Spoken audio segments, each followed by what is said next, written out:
luck! Ang mananalo pong kampiyon ay mag-uwi ng 10,000 pesos! At habang tuloy-tuloy po ang kanyang kampyonato, tuloy-tuloy din po paglaki ng kanyang cash prize. Ang sunod na magpapakitang gilas, ang kaagaw ni Noli sa kampyonato. Nandito na po si John Ras. Yung na-miss ko kay mama po is yung mga scolds niya. Yung mga kunting pisil-pisil ba. Yung mga ginagawa ng mga nanay. Yung gusto lang nila yung ikabubuti lang sa'yo. One of the most traumatic po sa buhay ko, nung nawala po si mama, she was admitted like December 16. Natulog ako mga 12 a.m. Imagine po the doctor woke me up kasi yung mama mo wala ng heartbeat. Andun ako sa harap. Narinig kong flatline si mama.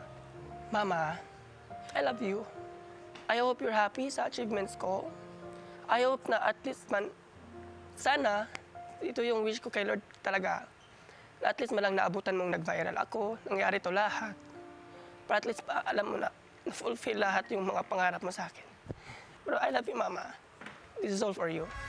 Hey, babies. My name is John Anchuras. I'm 21 years old from Baez City, Negros Oriental. John Ras from Dumaguete. Kakaiba si John Ras, mamang. Oh, Sa 58 years ko, ngayon ako nakarinig na impossible dream na ganung style. at saka fashion. Oo naman. Dito ka kabaya sa amin. Fashion na fashion. Oh, I like it. Anong style yung pinakita mo sa amin, John? Ano po, R&B soul?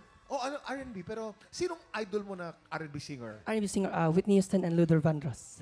Parang Tina Turner, napanood ko sa'yo. Iba kakaiba, no? Kakaibang Alam mo, kanya-kanya. nag-trending siya minsan eh. Saan? Kumanta ka tumuwid ka sa FYP ko, nakita ko eh. Kumanta ka ng Through the Fire. Yes. Kwento mo yun, kwento mo. Ano nangyari Kwento doon? mo nga yan. Oo. Actually, that time po, sabi ni Kuya, labas tayo kasi kakabago lang ni Mama ng libing. So, I was sad. So, sabi niya, para malibang ka, labas tayo. Sabi niya, tas nung lumapit ko sa may busking, kasi mahuhulog ka ng 20 pesos para kumanta. Kaso kilala ako nung nagbabasking. Sabi niya, wait lang, kilala kita, kumanta ka. Sabi ko, wala po akong pera. Sabi niya, no, kanta ka lang. Nag-request sila, sabi niya, Through the Fire. Sabi ko, naku, di ko po kaya yung kanta. Sabi nila, laluin mo na lang, yun ang nangyari. Tapos maganda yung pagkakanta mo. Thank you po. Okay, ano kaya masasabi ng ating inampalan? Hi, Ras. Hi po. Alam mo, natutuwa ako sa'yo para kang isang abstract painting. Expression yun eh. Subjective. For me, I appreciate yung abstract art. So, ikaw yung tipo ng artist na unpredictable. Ang challenge though is that since marami kang kayang gawin, skillfully, excellent, ang challenge is paano mo siya paano mo ilalatag yung masterpiece mo na kahit abstract siya, maa-appreciate pa rin siya ng general ng masa. So ako yun lang. But then again, gusto kita. Ako yun. Nag-enjoy ako sa performance mo. Yun lang masasabi ko. Ang ganda na sinabi ni Daryl, no? Ang Ras! Bisaya ka, Ras? Bisaya ka. Ay, Bisaya! Asan nyo ha? Negros, Dumaguete. Negros. Maodi Idol kayo, tikape. Maodi mga maayo. Ay. You know what, Ras? Grabe ka mag-perform. Actually, na-enjoy ko din yung performance mo. Ang ganda mo tingnan sa stage. Para akong nasa international stage. Actually, pag nakikita kita yung galaw mo, alam mo yung ginagawa mo, yun yung nakikita ko sa'yo. Kaya congrats doon. Gusto ko yung style of singing mo na nasabayan mo ng mga galaw, The Unreachable Star, doon lang banda. Mas abutin mo. Yun lang yung sa akin. Congrats. Thank you po. Ito ang magandang comment. Ayan. Ito, exciting ang pinaka-comment ni First of all, congratulations Uy. sa social media performances mo. Kasi ang hirap pasukin ang social media if you're not known. And for you to reach that stature right now is very extraordinary. Thank you po. Okay. The way you perform, okay. Maganda, expressive. Siguro, I would advise, tone down a little bit. Kasi, there are some lines or some parts ng isang kanta na hindi mo kailangan gumalaw. All you need is to sing. Kasi maganda na yung boses mo. All you need is to voice out that talent na nasa iyo. And Ayan, Maraming maraming salamat. salamat po. Thank you. Ayan na, ito na. Alamin na natin ang bituin na ibibigay sa'yo ng ating mga inampalan. Ras, ito ang mga bituing ibibigay ko sa'yo.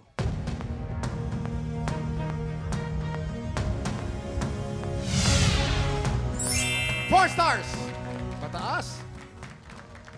Ras, ang stars na binigay ko sa iyo today ay...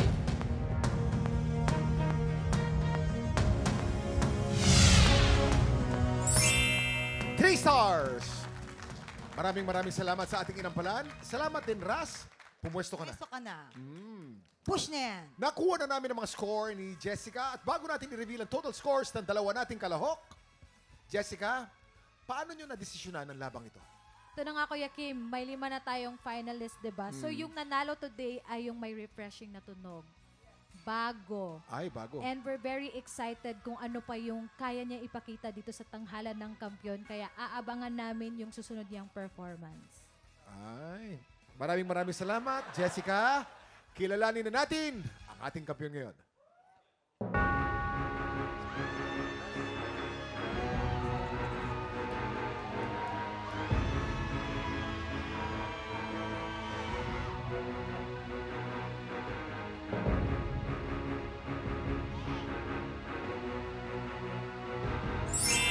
Ras, meron ka 11 stars. Ikaw ang kampiyon ngayon. Congratulations! Congratulations, Woohoo! Ras! Meron Ras! ka ng 10,000 pesos! Halika dito! Ayan, samahan mo kami dito sa baba. Samahan mo kami. Nagulat siya. Oo. Tsaka yung mga lusob niya. Dito ka sa gitna? Yan. Dito ka, Ras. Rasi. Napapanood ko to si Rasi. Congratulations and nice to meet Napapanood mo you. sa TikTok, ha? Oo. Yes. Akalain nyo teka, talaga. anong message mo kay Ras, Hailey? Sana makaabot ka pa hanggang dulo, Ras. Ayan. Kasi Kasi napapanood ko din siya. Nakakahanga siya kasi talagang from airport, diretso dito. Oo nga, di ba? Pang Hindi, New York pa yung outfit. Yes. Oh, i-shoutout natin sa mga sa mga kababayan mo dyan sa Dumaguete. Go. Yan, oh. Hello! Shout out to my sisters Hindi there, ikaw. Ras family. Siya. At Jessa, at Bingbing, Kuya Ninyo. I love you all. Gusto rin niya magpapagod. Hindi mo ikaw yung contestant, eh. Dumagete. Dumaguete ka ba? Kaya Kim, naghahanda lang ako. Baka next time ako na. Bumati ka na. Bumati ka na, Hailey. Ayan, so sa ating mga katiktropa, tuloy-tuloy pa rin po ang weekly auditions para sa tanghalan ng kampiyon. At kung ikaw naman ay 16 to 50 years old at palaban sa kantahan, sugod na sa ating weekly auditions every Wednesday and Thursday, 1 to 5 p.m. Dito lang yan sa GMA Studio 6. Mag-audition na kayo, ating tropa! Kaya mo yan! At eto na! Bukas magbubukas ulit ang Salon de Chica! Yan! Ano kaya ang blind item natin bukas? Kaya naman, abangan natin yan. Yes. Yo, siguradong full loaded ulit ang kulitan at happy time bukas. Kaya makitambay na dito lang sa TikTok Lock! Muli, ang ating kampiyon ngayon, John Ras! This is my quest to follow that star. No matter how hopeless, no matter how far, to fight for the right without question or pause.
pinanood mo hanggang sa dulo itong video na ito, abay, very good ka. For more happy time, watch more TikTok Lock videos on our official social media pages and subscribe to GMA Network official YouTube channel.